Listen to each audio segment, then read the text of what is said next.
Hi friends, నమస్తే. నేను మీ రాయలసీమ గౌరవ్ని. ఈరోజు మనం వెళ్ళబోతున్నాము మదురైకి. సో జర్నీ వచ్చేసి రామేశ్వరం నుంచి స్టార్ట్ అవుతుంది. So Rameswaram to Madurai. మనం రామేశ్వరం నుంచి మదురైకి వెళ్ళబోయే ట్రైన్ ఇదే. సో టికెట్ వచ్చేసి ఒకరికి 40 రూపాయలు అనమాట, ఇద్దరికి 80 రూపాయలు. ఇక్కడ నుంచి ఒక 3 అవర్స్ జర్నీ. పొద్దున్నే 5:45కి ఒకటి ఉంది రామేశ్వరం నుంచి, దాని తర్వాత 11:40కి ఒకటి ఉంది. సో మళ్ళీ తప్పితే రాత్రి 6:45కి ఉంది, తర్వాత 9:15కి ఉందన్నమాట. మీరు ఎప్పటికప్పుడు ట్రైన్లో జర్నీ చేయాలనుకుంటే వేరే మై ట్రైన్లో కానీ ఇంకా వేరే ఏదన్నా కానీ ట్రైన్లు చెక్ చేసుకుంటూ ఉండండి. టైం చూడండి, కరెక్ట్గా 5:45 అంటే 5:45కి ట్రైన్ చేసినాడు. ఇది వచ్చేసి ప్యాసింజర్ అనమాట. దాదాపు అన్ని స్టేషన్లో ఆగకుండా పోతుందన్నమాట. సో ఇదే మన railway station, Rameswaram railway station. Bye bye Rameswaram, మళ్ళీ కలుద్దాం తొందరలో. డే టైంలో పంబన్ బ్రిడ్జిని అసలు చూపించడం కుదరలేదు. సో ఈరోజు లక్కీగా టైం కుదిరింది. సో టైం చూసుకుంటే పొద్దున్న 6 అవుతుంది. సూర్యుడు కూడా తొందరగా వచ్చేసి ఉంటున్నాడు మన కోసమే. సో ఈరోజు ఖచ్చితంగా పంబన్ బ్రిడ్జి మీకు డే టైంలో చూపిస్తా. పంబన్ బ్రిడ్జి కన్నా ముందే రామేశ్వరం నుంచి చిన్నవేళ్ళ రూట్లో పంబన్ బ్రిడ్జి కన్నా ముందు పంబన్ వచ్చేసింది అనమాట. సో ఇది ఊరు, పంబన్ ఊరు. సో ఇది ఇంటర్సిటీ కదా, ఇక్కడ కూడా షాప్ ఉంది. ఇది అంతా కన్స్ట్రక్షన్ అంతా కొత్తగా జరిగినట్టు ఉంది. మామూలుగా కొంచెం దూరంలో నాకు కనబడుతుంది బస్సులు వెళ్ళే పంబన్ బ్రిడ్జి. రైలుది కాకుండా పైన బస్సులు కార్లు వెళ్ళేది కూడా ఉంది కదా, నాకు దూరంలో కనబడుతుంది. బట్ కెమెరా కంటికి అయితే కనిపించడం లేదు. సిగ్నల్ ఇచ్చారు, అంతా 1 నిమిషం ఉంటుందేమో. ఇక్కడ అంతా వచ్చేసిందిరో పంబన్ బ్రిడ్జి. పంబన్ బ్రిడ్జి వచ్చేసిందిరో, ఎంటర్ అయిపోతున్నాం. వచ్చేసాం పంబన్ బ్రిడ్జికి, వచ్చేసాం. ఓహో, కొత్త బ్రిడ్జి రో, చూడండి అంతా కొత్త బ్రిడ్జ్ ఎలా ఉందో. ఈ పక్క అన్ని ఫిషింగ్ వాళ్ళు చేపలు పట్టడానికి ఉన్నారు. ఇదే మన కొత్త బ్రిడ్జి. సో ఇటు పక్క నుంచి ఇట్లా ఇది, లేదంటే ఇటు పక్క నుంచి చూస్తే మీకు అక్కడ ఓల్డ్ బ్రిడ్జి. ఆయన ఎవరో వాకింగ్ చేసుకుంటూ వెళ్తున్నారు ఆ బ్రిడ్జి మీద, అది బస్సులు పోయేది. సో ఇది మన కొత్తగా రీసెంట్గా స్టార్ట్ చేసినది ఇది బ్రిడ్జి, కొత్త బ్రిడ్జి. ఇది సార్ మన బ్రాండ్, మన తరంలో తయారైన బ్రిడ్జి ఇది. సో అది ఎప్పుడో మనం పుట్టక ముందు తయారైన బ్రిడ్జి అది బస్సులు పోయేది. ఆ పక్క కూడా ఉన్నాయి ఫిషింగ్ బోట్లన్నీ. ఇవి పిల్లర్స్ కింద అంతా చిల్లు పట్టిన్నాయి. సో వచ్చేసింది పాత సిస్టమ్, కొత్త సిస్టమ్ అన్నీ ఇప్పుడే కనపడతాయి మీకు. అదిగోండి, అది పాతది లేసేది, సైడ్ లేసేది. ఇది స్ట్రైట్ లేసేది ట్రాక్. మళ్ళీ ఎక్స్ట్రాగా కూడా ఉంది పక్కన.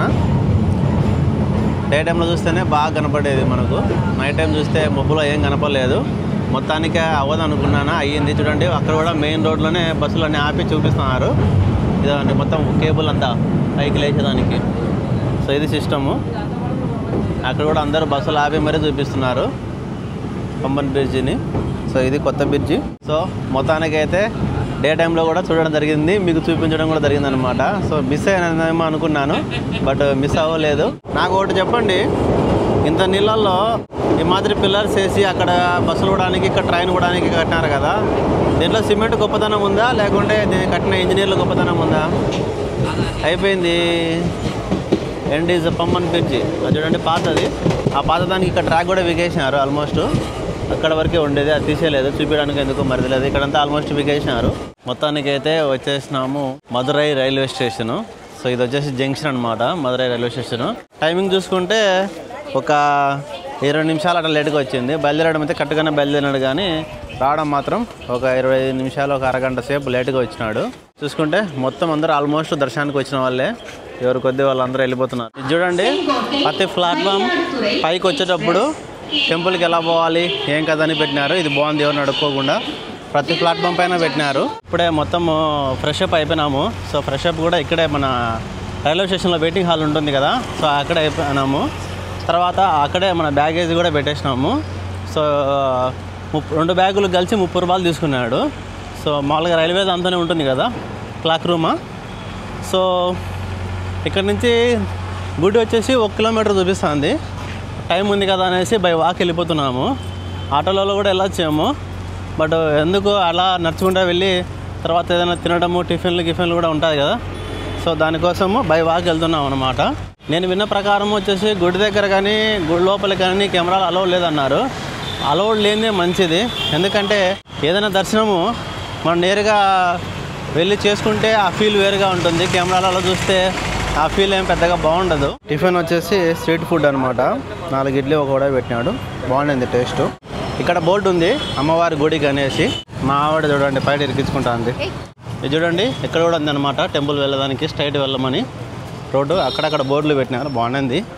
ఇప్పుడేం అంత ఇబ్బంది లేదులేండి, గూగుల్ మ్యాప్స్ పెట్టుకున్నామంటే మొత్తం అన్నీ తెలిసిపోతాయి ఎట్ట పోవాలా ఏం కదా అనేది. ఇదిగోండి మీనాక్షి అమ్మవారి గోపురము చూడండి.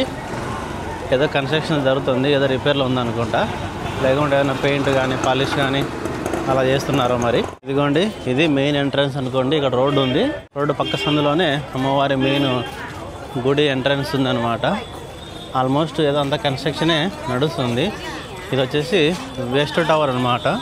మనం ఉండే గోపురం ఏరియా వచ్చేసి వెస్ట్ టవర్ ఏరియా. చూడండి వెస్ట్ గేట్ నుంచి ఎంట్రీ లేదనమాట, ఇక్కడ బోర్డు పెట్టినాడు వేటు దర్శనం అనేసి. మా మిస్సెస్ మాట చెప్పిందండి నాకు కూడా ఆలోచించేలాగా, తమిళనాడులో తెలుగు ఎక్కడ లేదు, పక్క రాష్ట్రమైన మనమే, కానీ మన ఆంధ్రప్రదేశ్ గుళ్ళల్లో తిరుపతి ఈ కొన్ని సైడ్ ఉంటాయి కదా, అక్కడ తెలుగుతో పాటు తమిళ్ కూడా రాస్తాము.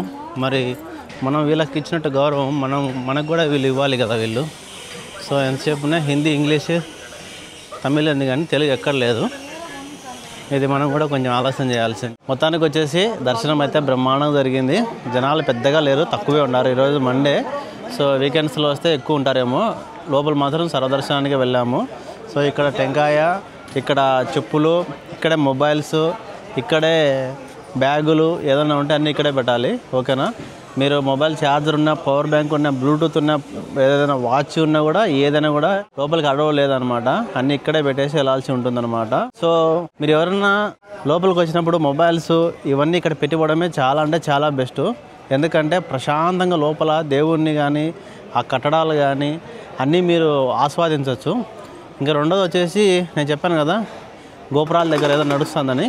సో ప్రతి గోపురం దగ్గర పెయింట్ వేస్తున్నారు, నీట్గా క్లీన్ చేసి పెయింట్ వేయడం అట్లా వేస్తున్నారు. లోపల కూడా చాలా వరకు పెయింట్ వేశారు.